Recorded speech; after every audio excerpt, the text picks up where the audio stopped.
Hola Uriel, hola comunidad. Esta historia ya la compartí en el grupo de Facebook, así que algunos de ustedes ya la conocerán. Lo que voy a contarles sucedió en mi país, Venezuela, en el estado de Táchira, de donde soy originaria. Algunos nombres serán cambiados por privacidad. Todo ocurrió en 2017, cuando yo tenía apenas 19 años. En ese entonces mantenía una relación con mi ex, Rubén. Durante el tiempo que estuvimos juntos nunca faltaron las infidelidades, y a pesar de que siempre me enteraba, terminaba perdonándolo, creyendo que con el poder de mi amor lo cambiaría.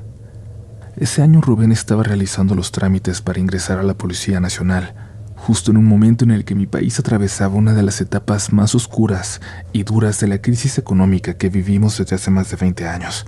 Conseguir lo necesario para que él pudiera comenzar la carrera nos estaba costando mucho. Por la crisis migratoria y político-social de la época, sabíamos que muchos policías habían dado de baja, así que adquirir equipo de segunda mano era la mejor opción. Fue así como Rubén decidió publicar en un grupo de Facebook del pueblo que estaba buscando unas botas especiales que necesitaba. Aproximadamente una semana después, Rubén me comentó que un par de días antes, una mujer le había escrito ofreciéndole las botas. Me alegré y le pregunté si las compraría, y él, un poco nervioso, me dijo que la mujer le había pedido que fuera a ver las botas para asegurarse de que le servían, para cerrar la compra, pero le había especificado que debía ir solo. Esto me pareció muy extraño, pero él me aseguró que no había ido ni pensaba hacerlo. Supuestamente todo quedó ahí, pero me quedó la espinita de por qué me lo contaba 3 días después. Aún así no indagué más. Pocos días después, una antigua compañera de la primaria me contactó por Facebook. A pesar de que éramos del mismo pueblo, hacía mucho tiempo que no la veía, ya que yo me fui a estudiar la secundaria a la ciudad. Me alegraba mucho retomar el contacto. Fue una de las pocas amigas que tuve en la primaria. Sin embargo, debo admitir que me pareció un poco extraño que me contactara, ya que, aunque yo le tenía mucho cariño, sabía que yo para ella era bastante indiferente. Pero estaba muy contenta de saber de ella. Estuvimos hablando unos días cuando me invitó a una fiesta el fin de semana siguiente. Me dijo que era algo privado, entre sus amigas cercanas, que me recibirían bien, que sería la oportunidad perfecta para reconectar y que sería estupendo si iba con mi novio. Vivíamos en un pueblo pequeño, así que no me sorprendió que supiera que tenía novio. Estaba muy feliz y claro, acepté ir. El día de la fiesta, mi amiga nos recibió con mucho cariño y luego nos presentó con sus amigas, entre ellas la dueña de la casa, Maris. Ella era una mujer mayor que nosotras, lo suficiente para ser nuestra madre, pero que se presentó con mucha alegría, cariño y hospitalidad. El resto de la fiesta me sentí un poco incómoda, ya que mi amiga estuvo la mayor parte del día aislada con su novio. Durante largos periodos de tiempo no la vi, e incluso supuse que a lo mejor estaban discutiendo. Yo trataba de socializar con las demás personas, mientras que mi novio pareció congeniar muy bien con todos. Al terminar la fiesta, solo nos despedimos y nos fuimos. Según yo, sería la última vez que sabríamos de ellos, ya que no me sentí nada cómoda. Sentía simplemente que no era mi ambiente. No muchos días después, Rubén me confesó algo que para mí fue bastante incómodo. La dueña de la casa, Maris, era la mujer que le había ofrecido las botas y le había pedido que fuera solo a verlas. Le pregunté por qué no me lo dijo ese día y, según él, fue para que yo no me sintiera incómoda, para que pudiera disfrutar el momento, el reencuentro con mi amiga. Además, trató de calmarme, diciendo que no creía que esa mujer tuviera ninguna mala intención con él, ya que ella tenía esposo, quien, aunque no estaba mucho tiempo en casa por su trabajo, al menos el día de la fiesta sí estaba ahí. Una vez más elegí creer en sus explicaciones. Al menos unas 2 o 3 veces más volvimos a salir con aquel grupo. Ahora eran las amigas de mi amiga, que conocimos esa noche, quienes me invitaban, y mi novio siempre me insistía en que fuéramos. Claro, Maris siempre estaba presente en esas salidas, pero nunca quise mostrarme insegura. Una noche como cualquier otra, Rubén y yo nos encontrábamos en mi casa y nos disponíamos a dormir. Esa noche se sentía un ambiente muy extraño, como seco, pero de alguna forma se lo atribuimos al cansancio. No sabíamos lo que estaba a punto de pasar. Rubén ya estaba acostado y yo estaba por apagar la luz cuando, muy pensativo, me dijo: huele al perfume de mi mamá. La mamá de Rubén murió cuando él tenía 13 años, así que me pareció un comentario muy triste. Solo lo abracé y me acosté a su lado. Como era costumbre, antes de dormir comenzamos a conversar de todo un poco. Habían pasado unos cuantos minutos cuando, de repente, Rubén se quedó en silencio. No respondía a nada de lo que le decía. Le pregunté si estaba bien, pero seguía sin responderme. Lo moví pensando que quizás se había quedado dormido, pero algo me hacía sentir que no era eso. La habitación estaba muy oscura, así que metí mi mano bajo la almohada para sacar mi teléfono y encender la linterna. Por alguna razón mi teléfono no encendía. Sentí que pasó una eternidad hasta que por fin la luz se encendió, y cuando iluminé el rostro de Rubén, lo que vi fue el inicio de una pesadilla. Rubén tenía en su rostro la sonrisa más grande que le había visto, desproporcionada. Parecía una sonrisa burlona en la que se veían todos sus dientes y cubría gran parte de su rostro. Era una sonrisa completamente antinatural. Sus ojos estaban completamente dilatados, dando la impresión de estar negros por completo. No me miraba a mí. Parecía mirar al infinito. Del miedo solo pude decir su nombre, Rubén, y él empezó a reír sin separar los dientes. Volteó su mirada hacia mí. Luego la giró hacia la entrada de la habitación mientras su sonrisa desaparecía, mientras su rostro ahora reflejaba terror. Dio un suspiro con una fuerte inhalación. Se sentó en la cama de golpe y comenzó a llorar.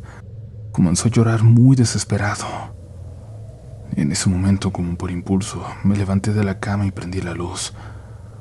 Rubén estaba llorando como un niño, tapándose la cara con las manos y llorando completamente desesperado. Yo solo lo abrazaba, y así estuvimos hasta que logró calmarse. Esa noche no quiso contarme qué fue lo que pasó, pero no pudimos apagar la luz. Unas horas más tarde él se durmió, pero yo ya no pude. Por la mañana Rubén estaba callado y cabizbajo, pero yo necesitaba saber qué había sido lo de la noche anterior. Finalmente comenzó a hablar. Rubén decía que no recordaba mucho, o no entendía bien lo que había pasado. Lo último que recordaba era estar conversando conmigo, y de un momento a otro sentir mucho frío. Decía que, de repente, como si fuera una pesadilla, sentía que se encontraba en otro lugar. No lo podía ver, solo podía sentirlo. Aún oía mi voz hablándole, pero como si estuviera debajo del agua.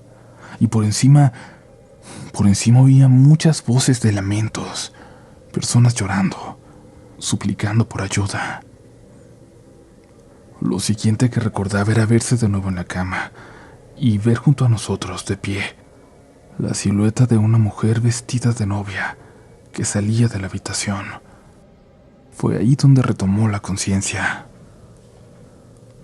Sin duda fue una situación sin precedentes en nuestras vidas, así que no sabíamos qué significaba o si se podría repetir.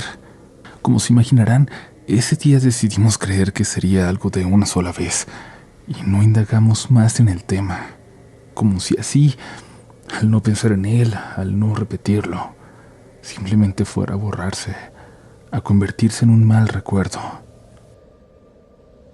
Aún así, yo por mi parte solo conté a mis amigas con las que tenía un grupo de WhatsApp. Para mi suerte se lo tomaron muy en serio, tanto que se ofrecieron a acompañarnos a hablar con el padre de nuestra parroquia. Pero como Rubén y yo habíamos decidido creer que no era necesario, no lo hicimos en esa ocasión. Exactamente una semana después, nuevamente Rubén se quedó en mi casa, y esa noche por casualidad, mi mejor amigo Adrián también se iba a quedar. Planeamos ver películas hasta tarde, pero al caer la noche, el ambiente de la habitación nuevamente se sintió muy extraño. No hay otra forma de describirlo.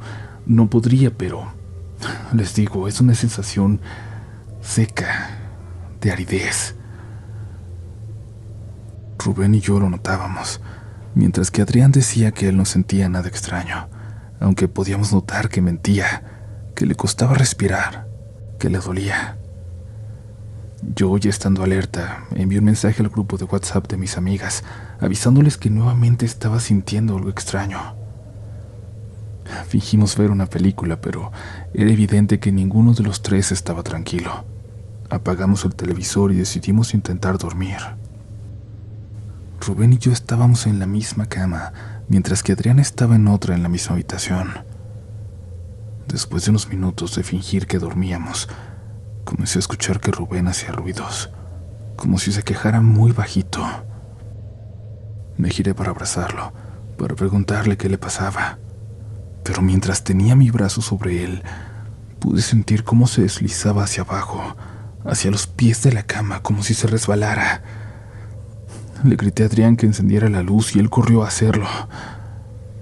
Cuando la prendió, esta vez Adrián y yo pudimos ver de nuevo ese mismo rostro que había visto yo la semana anterior. El rostro de Rubén. Sus ojos dilatados por completo, negros, de los que ahora salían lágrimas hacia los lados de su cara. Y esa misma sonrisa sin proporción alguna, con los dientes apretados, pero de la que de alguna forma salía una carcajada. Tenía sus manos juntas sobre su cabeza y sus piernas casi completamente fuera de la cama, como si algo lo hubiera estado jalando fuera de ella, jalándolo por los pies. Esta vez tuve más tiempo de reaccionar. Le pedí a Adrián que fuera por el agua bendita que, por costumbre familiar, siempre tenemos en casa, mientras yo juntaba las manos de Rubén sobre su pecho, lo centraba en la cama y comenzaba a orar. Adrián regresó corriendo con el agua y se le iba poniendo en la cabeza, en el rostro, y pudimos ver cómo las facciones de Rubén cambiaban de nuevo. De esa sonrisa maligna, su rostro pasó a unos de terror. Sus ojos se movían en todas direcciones como buscando algo, y estaba sediento. Su boca se secaba. No era capaz de articular palabras ni de sostener la mirada en ningún punto. Le estuvimos dando de beber agua bendita, pero por momentos volvía a sus facciones malignas, a esa risa burlona. Y en ese momento sonó mi teléfono. Me estaba llamando una de mis mejores amigas. Adrián contestó. Eran aproximadamente las 12 de la noche y quien llamaba era Selena, quien decía que sintió una intranquilidad que no podía explicar y solo quería saber si estábamos bien. Adrián le dijo que no, que lo que les había contado la semana anterior estaba sucediendo otra vez. Selena colgó la llamada y se comunicó con las demás.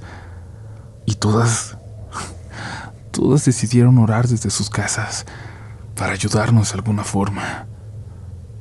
Mientras tanto, Adrián y yo seguíamos orando.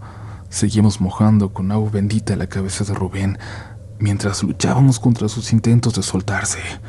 Y justo frente a nuestros ojos pudimos ver cómo una de las almohadas salió disparada por la habitación, como si alguien lo hubiera arrojado con fuerza.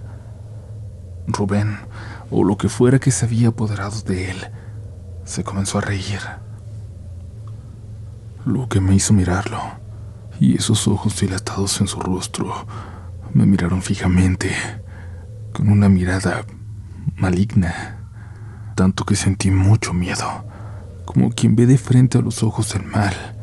Pero también sentí una especie de rabia y me atreví a preguntar: ¿quién diablos eres? No esperaba realmente una respuesta, pero la tuve. María, respondió Rubén en una especie de aspiración, y con eso reaccionó.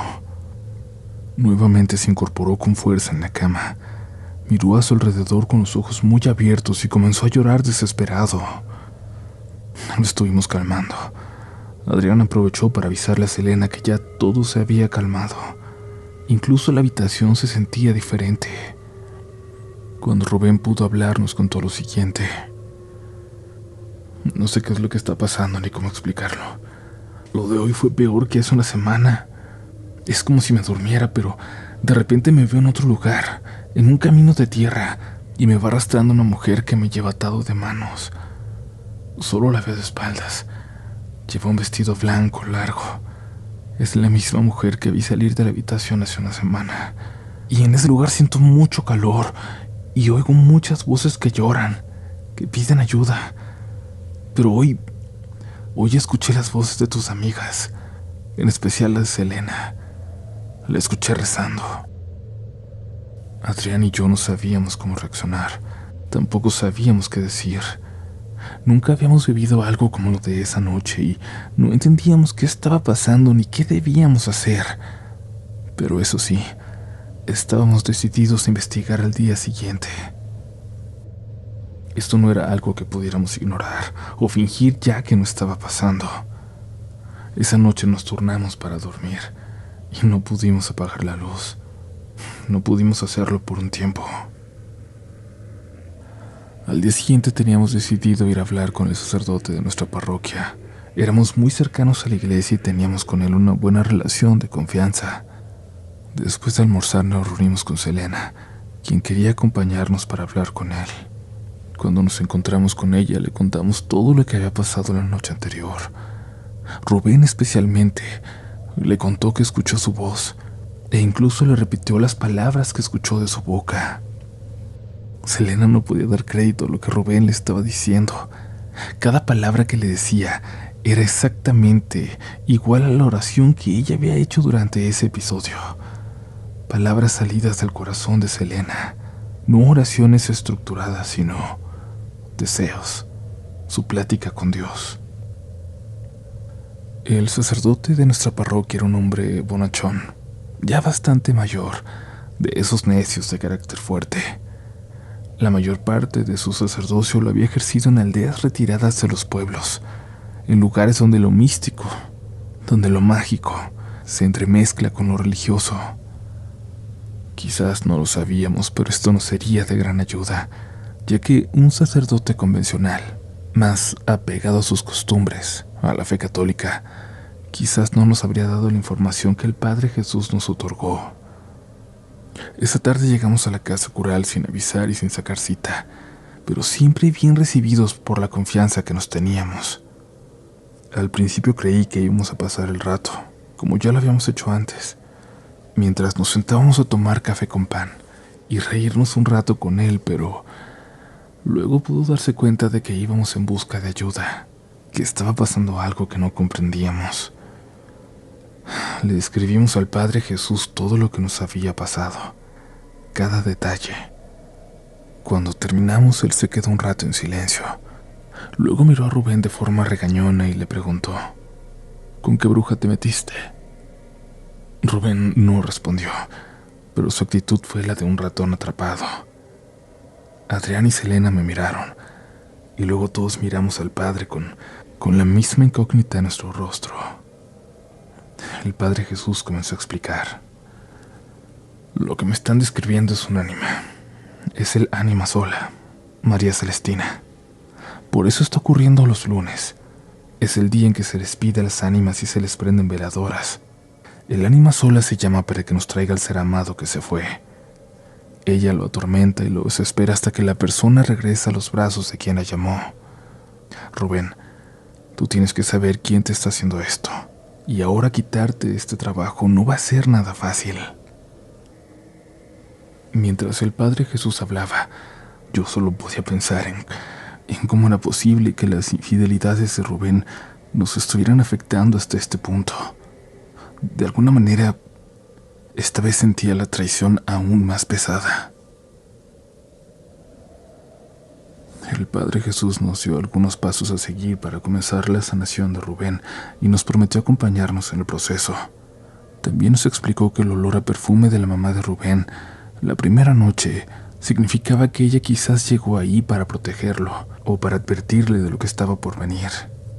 A pesar del impacto de todo lo que habíamos hablado con el Padre, Selena y Adrián, empatizando conmigo, se despidieron de nosotros diciéndonos que estarían durante todo el proceso de sanación, pero sabían que Rubén y yo necesitábamos hablar a solas.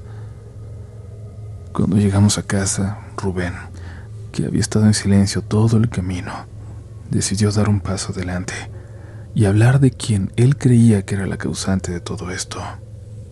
Resulta que Maris, la mujer de las botas que nos recibió en su casa aquella fiesta, era la persona que Rubén pensaba que podía estar haciendo todo. Según sus mentirosas palabras, Maris nunca dejó de insistirle en que la fuera a ver con cualquier excusa. Supuestamente nunca lo hizo, aunque en más de una ocasión lo llamó a altas horas de la noche, declarándole su amor y proponiéndole encuentros sexuales esporádicos. Según Rubén, la última llamada había sido aproximadamente un mes atrás, cuando ella, enojada y pasada de tragos, le aseguró que era su última oportunidad y que lo haría arrepentirse de haberla rechazado. En mi mente tuve una especie de lapsus. Muchas cosas venían a mí, empezaban a tener sentido. Llamadas no contestadas e incluso ausencias no explicadas de Rubén que, para mí, tenían como razón principal a Maris. No creía ni por un minuto que Rubén nunca sucumbió a las invitaciones de esta mujer, pero sí podía entender que quizás Maris quiso tomar alguna venganza en su contra por no haberme dejado. Por alguna razón, a pesar de tantas infidelidades, Rubén nunca me dejaba, y cuando yo intentaba hacerlo no me dejaba en paz hasta que volvíamos. Mientras Rubén divagaba pidiéndome perdón, yo ya no podía oírlo. En mi mente empezaba a entender tantas cosas, como esa amiga que me invitó a la fiesta en casa de Maris y que nunca más se acercó a mí. Seguramente todos en ese círculo social sabían lo que pasaba, menos yo. Seguramente había sido la burla de todos. ¿Y ahora qué iba a hacer? Le pedí a Rubén que se fuera. Necesitaba un tiempo sola para pensar, para sentir todo lo que tenía que sentir. Como un hecho aislado durante esos días sin Rubén, mi mamá me contó algo que le había pasado días atrás. Dijo que mientras se vestía muy temprano para ir a trabajar, pudo ver pasar por su habitación a una mujer, o la silueta de una mujer, que llevaba un vestido largo. Se llevó un buen susto, pero lo atribuyó a que aún estaba un poco dormida por la hora, y es que tampoco estaba segura de lo que vio. Y en ese momento no relacioné los sucesos. A pesar de no vernos durante esos días, Rubén no dejaba de insistirme en que habláramos, jurándome que no había pasado nada, pidiéndome que no lo dejara solo en ese momento. Decía que no podía dormir por las noches, y no era por despecho. Cuando se estaba quedando dormido, sentía que le movían bruscamente la cama, despertándolo, impidiéndole que se quedara dormido, sin importar si era de noche o de día. Y bueno, la verdad es que yo siempre he sido de las personas que ponen el bienestar de los demás por encima del propio. Estas palabras me hacían sentir muy mal.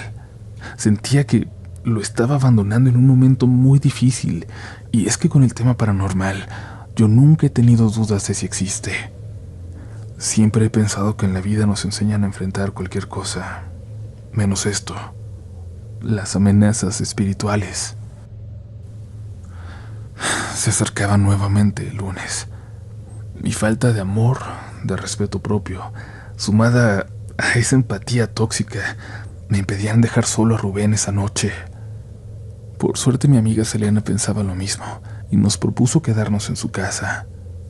La casa de Selena tenía una estructura muy particular, con un espacio en medio tipo zaguán que permitía que la habitación de Selena estuviera lo suficientemente aislada de las demás como para no molestar al resto de la familia si necesitábamos hacer ruido. Además era lo suficientemente grande como para que nos quedáramos varias personas, lo cual fue un gran alivio para mí, porque ahora, además de tener testigos de lo que estaba pasando, tendría también apoyo. Y esa noche nos reunimos para lo que pensábamos iba a ser una guerra espiritual. Selena, Adrián, Isley, Fidelina, Samuel, Maggie, Rubén y yo. A pesar de que sabíamos por qué estábamos todos ahí, esa noche inició como una reunión de amigos cualquiera. Quizás en forma de negación o para amenizar el ambiente, estuvimos bromeando y riendo. Hicimos la cena, compartimos con la familia de Selena, luego nos despedimos y nos retiramos a su habitación. Y ahí estuvimos conversando, pero antes de llegar a la medianoche, Uno por uno se fueron quedando dormidos. A pesar de que éramos jóvenes, el cansancio los venció. Cerca de las 12 ya solo quedábamos Selena y yo susurrando entre nosotras. Yo no podía o no quería dormir por los nervios de lo que estaba a punto de pasar, y Selena lo sabía, por eso me estaba acompañando. Mientras susurrábamos comenzamos a oír un quejido, muy bajito.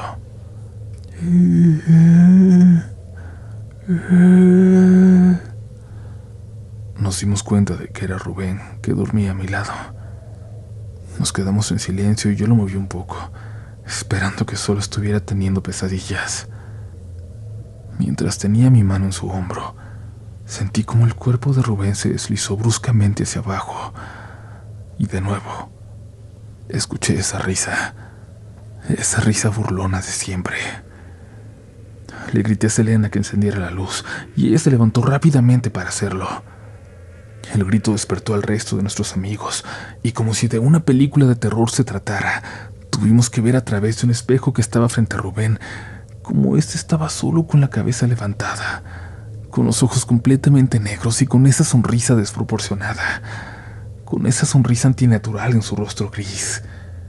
La misma risa burlona salía de él, aunque no separaba los dientes, sino más bien los apretaba, los rechinaba, mirándonos a través del espejo, como si tuviera la única intención de asustarnos.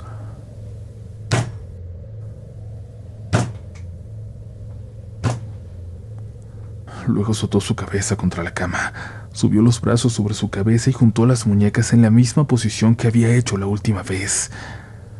Rápidamente todos sabían qué hacer, y mientras las mujeres empezaron a orar, los hombres me ayudaron a sujetarlo, mientras yo me posicionaba sobre él, mientras comenzaba a mojarlo con agua bendita, rezando la Magnífica. Esa noche en particular, la lucha parecía más dura que cualquier otra. El cuerpo de Rubén empezaba a deslizarse de nuestras manos, a pesar de que lo sostenían dos hombres, a pesar de que yo estaba prácticamente sentada en él. Y esta vez, además de aquella risa burlona, lo que estaba dentro de él nos habló. Déjenme ir. Déjenme ir. Me lo voy a llevar. Me lo voy a llevar. Me atreví a preguntarle, ¿a dónde te lo quieres llevar? Con ella. Me lo voy a llevar. ¿Quién es ella? ¿Quién te mandó? Ella. No. Me lo voy a llevar. El cuerpo de Rubén se deslizaba a tirones, como si estuvieran tirando de él. Todas mis amigas seguían orando y nuevamente me atreví a preguntarle, ¿quién eres? María. ¿Cuál María? ¿Qué María? María Celestina. Al decir estas palabras, Rubén recobró el conocimiento. En un suspiro hondo, como quien se estaba ahogando, su rostro volvió a la normalidad. Comenzó a querer soltarse y levantarse. No puedo más con esto. Ya no puedo.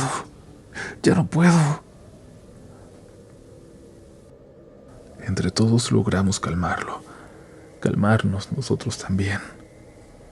Cada vez que estos eventos sucedían, los presentes quedábamos con una sensación de cansancio, de desolación, de perturbación que nos mantenía en silencio por mucho tiempo, como procesando lo ocurrido, como tratando de entender o de creer si realmente estábamos viviendo esta película de terror. Al día siguiente, durante el desayuno, una tía de Selena que vivía ahí en esa casa se nos acercó. Nos preguntó divertida que qué estábamos haciendo anoche. Nos miramos preocupados de que alguien hubiera escuchado el escándalo, de que se hubieran molestado, y le preguntamos por qué lo decía. Pues, ¿quién de ustedes fue la que se disfrazó de novia? Me llevé un sustote cuando salí al baño y la vi entrando a la habitación de Selena, y ya a medianoche. A todos se nos bajó el color de la cara. Se nos quitó el hambre al escuchar eso. Ni siquiera pudimos contestarle, solo cambiamos la conversación. Y es que ahí caí en cuenta de lo que me había contado mi mamá, de que ella también la había visto en casa. Esta pesadilla de terror era tan palpable que personas ajenas, personas que no sabían lo que estábamos viviendo, estaban siendo testigos. Entendiendo que esto era más que un susto pasajero, sabíamos que debíamos librar una batalla, y tanto mis amigos como yo estábamos dispuestos a enfrentarla junto a Rubén, quien era el principal afectado, y quien más debía prepararse, fortalecer su espíritu, liberarse de eso. Pero ocurrió todo lo contrario. A partir de ese día, Rubén empezó a alejarse de nosotros, a ignorarnos. Las 2 o 3 noches que se quedó a dormir conmigo, fui testigo de que era verdad que la cama se movía cuando él se quedaba dormido. Eso lograba despertarme a mí también. Empezó a culparme por lo que estaba pasando. Decía que era mi culpa, que por estar encaprichado conmigo. Comenzó a tratarme mal y empezamos a discutir mucho por eso. Y él simplemente se iba. Los lunes siguientes se iba a pasar la noche al cementerio, a dormir sobre la tumba de su madre. Decía que ahí estaba más seguro que con mis intentos estúpidos de ayudarlo. Poco a poco se fue deteriorando. Se veía más delgado, sus ojos hundidos. Empezaba a descuidarse e incluso empezó a caminar encorvado. Por mi parte, yo también empecé a distanciarme, a sentir repudio por su forma de tratarme, y por primera vez empecé a sentir un rechazo enorme por todas las veces que me había fallado, que me había mentido. Ese diciembre me lo encontré en una fiesta del pueblo. Se veía muy mal. Aún así, iba de la mano con otra mujer, y al verme soltó una carcajada burlona e intentó venir a abrazarme. No lo dejé. Le extendí mi brazo marcando la distancia sin decirle nada. Él puso cara de incredulidad y nuevamente se rió, pero era una risa tan diferente, como malvada, dañina. Esa fue la última vez que lo vi. Al poco tiempo, como muchos en mi país, emigré. Con los años, de vez en cuando me llegan rumores de él. Me dijeron que había caído en una espiral de problemas, que se llenó de enemigos, y que por si fuera poco, había caído en el uso de sustancias, y no hacía ningún esfuerzo por ocultarlo. Después de los años que pasamos juntos, en los que tantas veces permití malos tratos, infidelidades de su parte, algo llegó con este ente que se lo llevó de mi lado, a un lugar oscuro, pero a mi comunidad, me empujó a un lugar mejor. Muchas gracias por la paciencia, por escuchar mi historia. Espero que además de haberlos entretenido un rato, a alguien allá afuera le sirva lo que acabo de contar. Que tengan muy buenas noches.